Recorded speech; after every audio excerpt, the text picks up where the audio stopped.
Este es el seminario 9 de Fisiología Cardiorrespiratoria de la Unidad Académica 1 de la Universidad de Buenos Aires.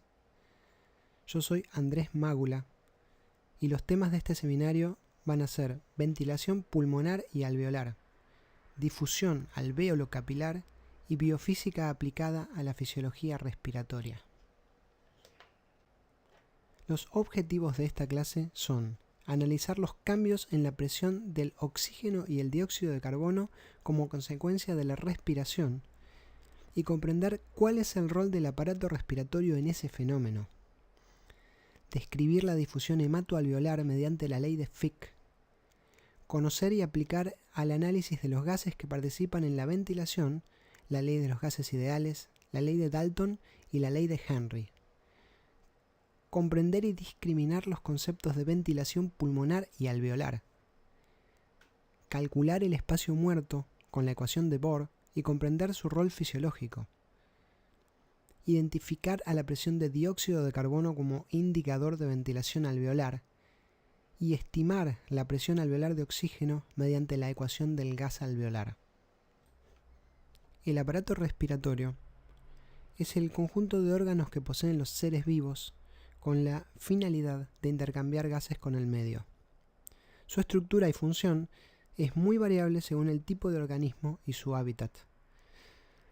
Podemos decir que la evolución ha encontrado muchos caminos de resolver el intercambio de gases con el medio y estructuralmente las diferencias entre especies en este sistema son mucho más notables que en otros sistemas como el circulatorio, el digestivo y también el nervioso.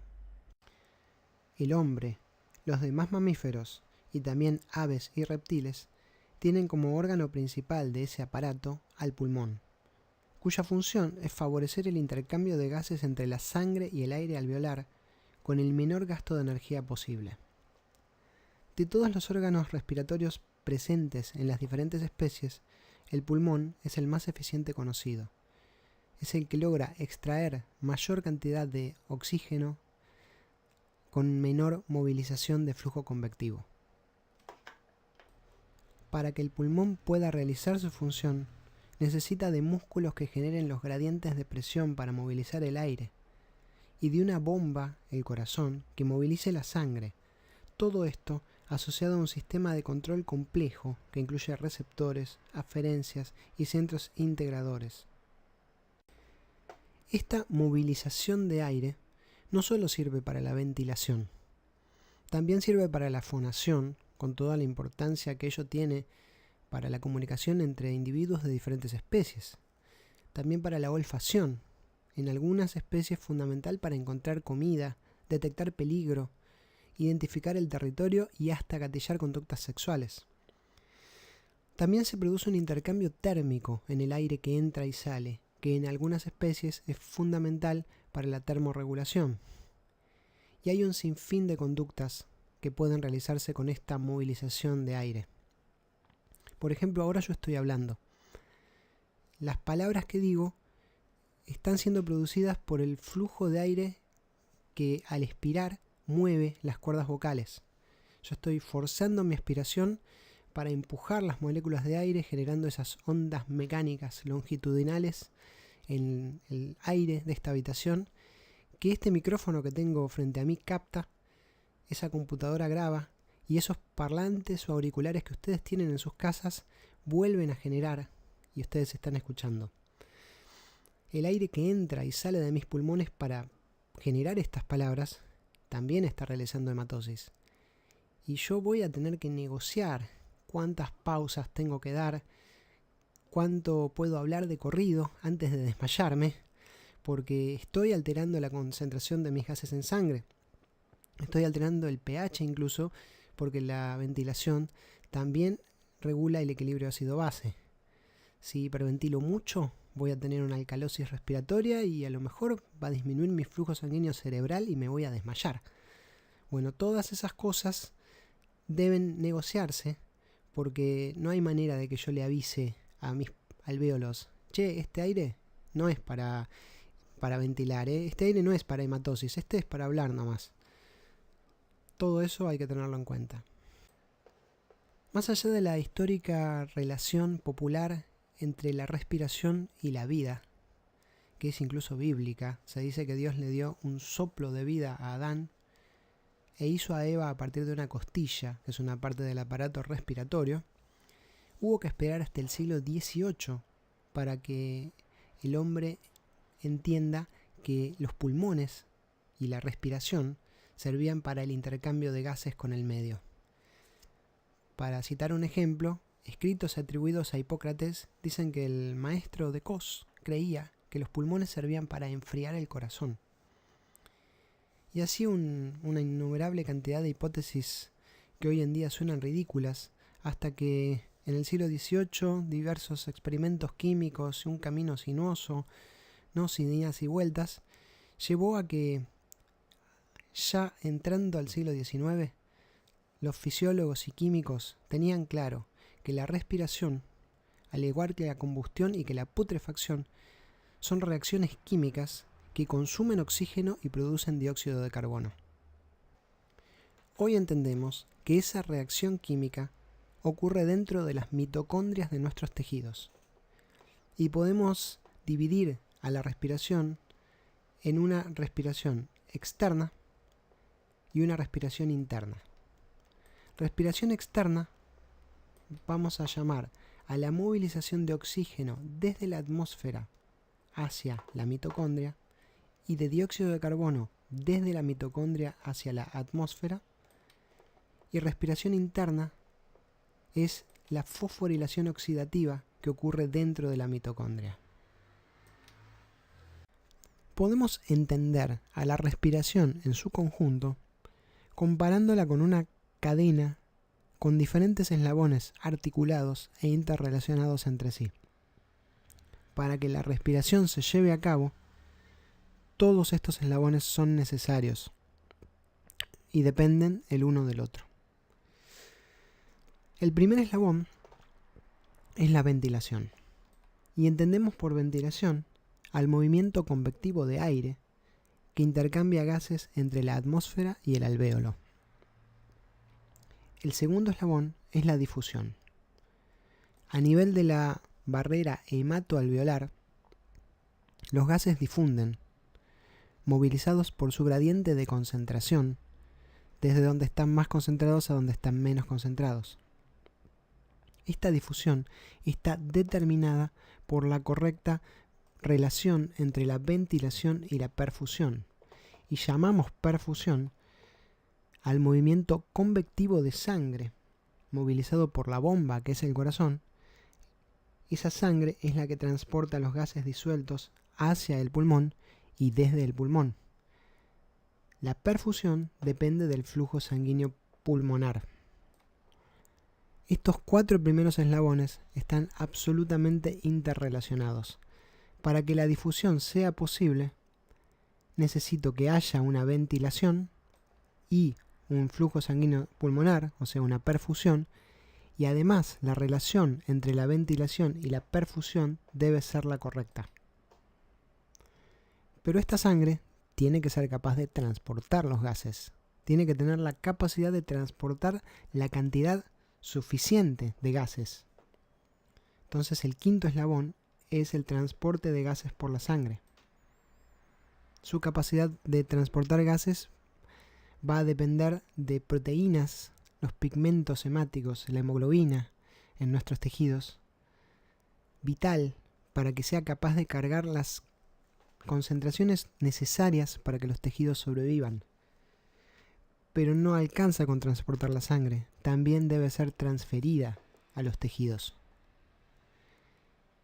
Y dentro de los tejidos, el séptimo eslabón fundamental es que debe ocurrir la fosforilación oxidativa.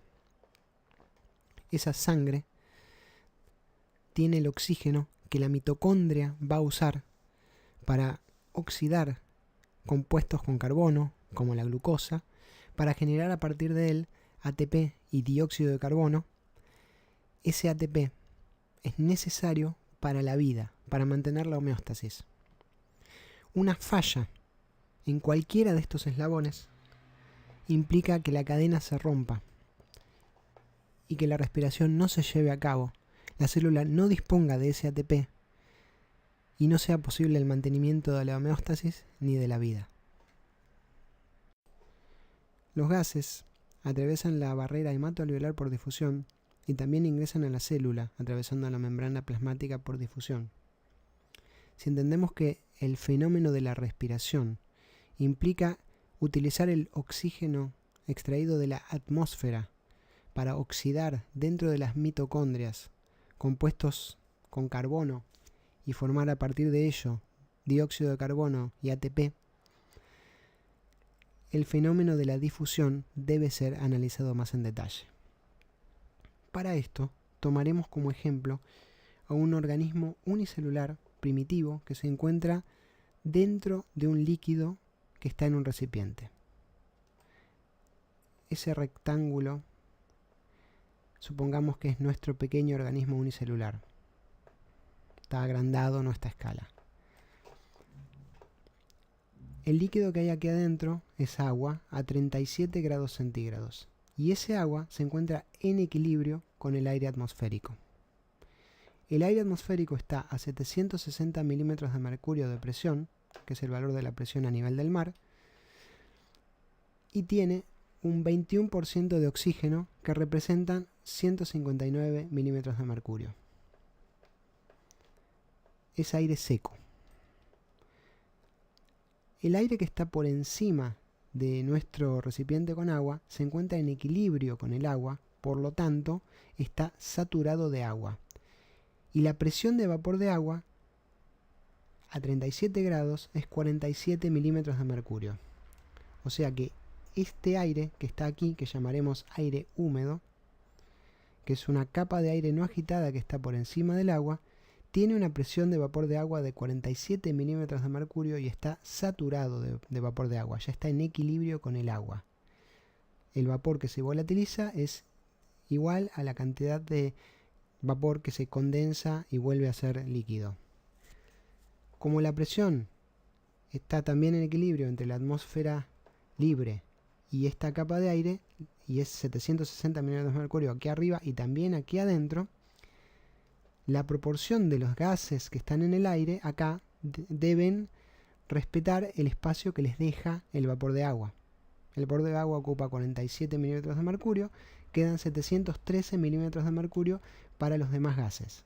Entonces, la cantidad de oxígeno y de dióxido de carbono que hay en este aire húmedo es ligeramente inferior al que hay en el aire seco en fase libre. El oxígeno aquí es 159 milímetros de mercurio de presión parcial y aquí adentro 149. Este oxígeno está en equilibrio con el oxígeno disuelto en el agua. La cantidad de oxígeno que se disuelve es igual a la que se volatiliza. Y podemos expresar la concentración de oxígeno disuelto también como la presión parcial con la que se encuentra en equilibrio mediante la ley de Henry, que veremos más adelante en esta misma clase. Y en el agua, al igual que en la capa de aire húmedo, va a ser de 149 milímetros de mercurio y la concentración de dióxido de carbono, expresada también como milímetros de mercurio, va a ser prácticamente despreciable. Es 0.2 milímetros de mercurio dentro, fuera y en fase libre también, mínimamente menor, pero es siempre prácticamente despreciable.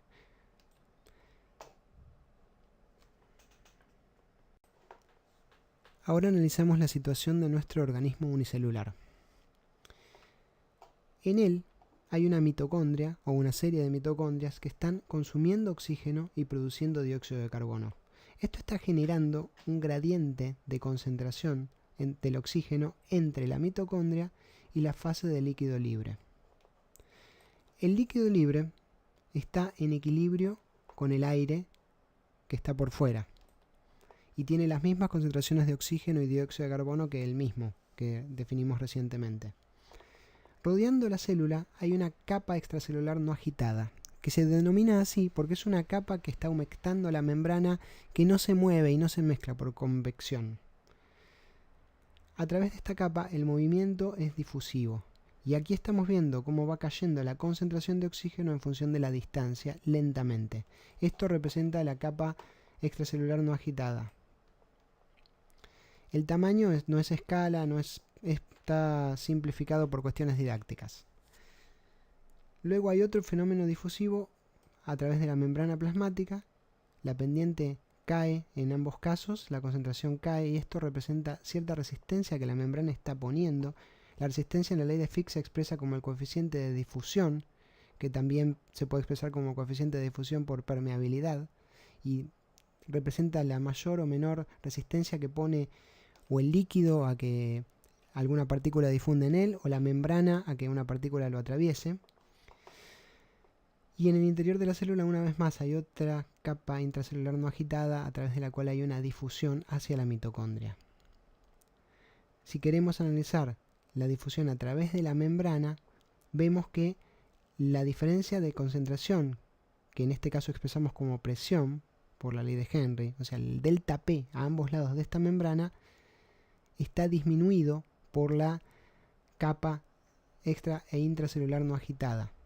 La diferencia de concentración que llega, que determina la magnitud del flujo, es menor que la que habría si estas dos capas fueran más chicas.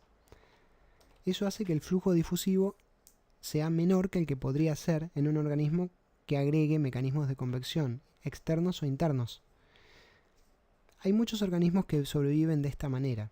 Un flujo difusivo más chico entregará menor cantidad de oxígeno, que servirán para un metabolismo menos demandante, y sobre todo en un organismo pequeño hay que recordar que el tiempo necesario para la difusión de algo es proporcional al cuadrado de la distancia.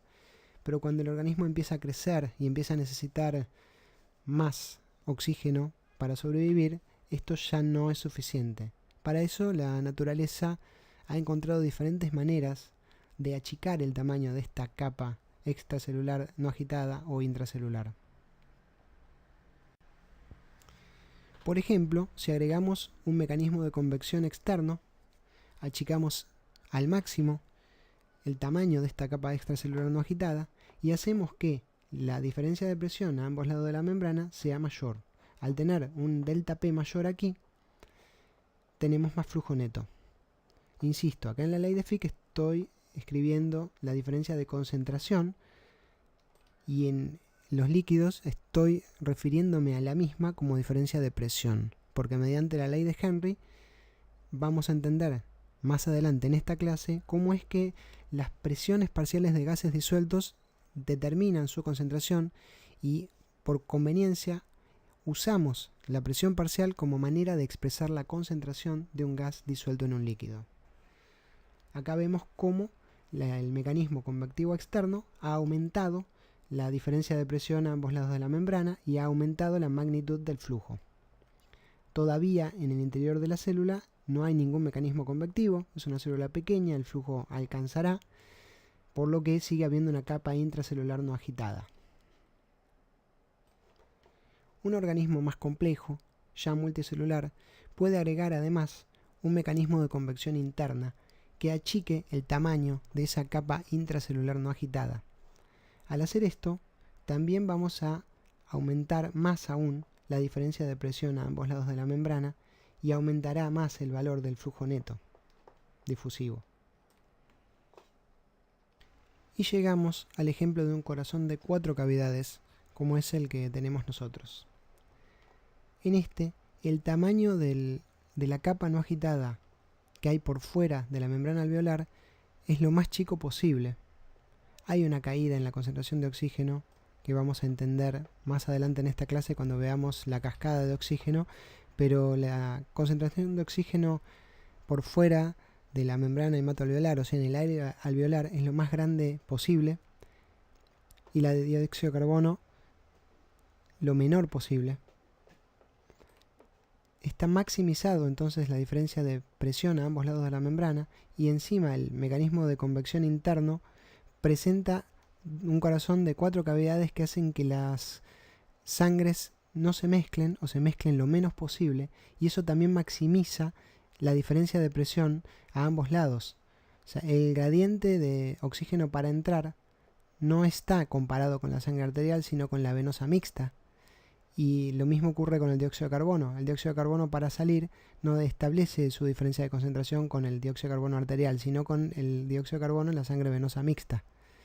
O sea, el oxígeno llega tan desoxigenado como se puede para tener la mayor posible diferencia de presión y tan cargado de dióxido de carbono como se puede para también obtener la mayor diferencia de presión y el flujo difusivo más grande posible. Y a nivel de las células al revés, llega a las mitocondrias muy cargado de oxígeno y sale muy poco cargado, o sea, se establece una diferencia de concentración gigantesca. En este gráfico, en las ordenadas, estaría planteada la concentración, la caída de concentración entre la sangre arterial y la mitocondria es extrema, y a la inversa con el dióxido de carbono. Esto maximiza los flujos difusivos para satisfacer las necesidades metabólicas de un organismo evolucionado, como es aquel que tiene un corazón de 4 cavidades. Pero también el pulmón maximiza el flujo difusivo utilizando otros mecanismos. La membrana hematoalveolar es extraordinariamente delgada, delta X es muy chico, y el área de intercambio es gigantesco. Según West, llega a 140 metros cuadrados, entre 140 y 100 metros cuadrados de superficie de intercambio. Esto hace que el flujo neto difusivo, mezclado a esos mecanismos de convección interna y externa que maximizan la diferencia de presión o concentración a ambos lados de la membrana, sea extraordinariamente eficiente. Tal es así que a nivel del mar y en condiciones de reposo, el oxígeno llega al equilibrio con el capilar en 1/3 del tiempo que tiene. Esto parece redundante, pero no lo es, porque es muy útil cuando aumentan los flujos, por ejemplo durante el deporte o en la altura, o cuando algo anda mal. Cuando hay alguna disfunción pulmonar, este margen de seguridad se agradece. Para seguir profundizando en nuestra comprensión del fenómeno respiratorio, tenemos que entender qué son los gases y cómo se comportan. A esto lo vamos a ver en la próxima parte de esta clase.